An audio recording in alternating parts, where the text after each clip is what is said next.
1900 ഫെബ്രുവരി 8 പുലർച്ചെ 3:11 റിക്ടർ സ്കെയിലിൽ 6.4 രേഖപ്പെടുത്തിയ ഭൂചലനം ഉണ്ടായത്.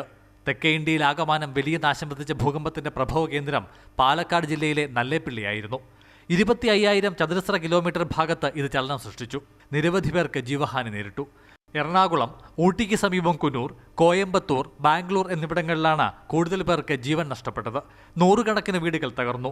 നീലഗിരി മൗണ്ടൻ റെയിൽവേ ഭൂചലനത്തിൽ താറുമാറായി.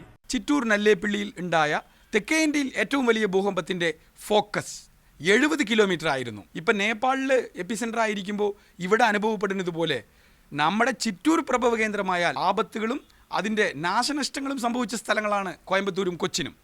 1900-ലുണ്ടായ ഭൂചലനത്തെ അടിസ്ഥാനപ്പെടുത്തി ഭൂകമ്പശാസ്ത്ര ഗവേഷകൻ അരുൺ ബാബട്ടിൻ്റെതായി നിരവധി ലേഖനങ്ങൾ വന്നിട്ടുണ്ട്.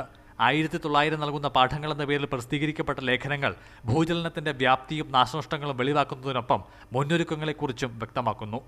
മാതൃഭൂമി ന്യൂസ്, പാലക്കാട്.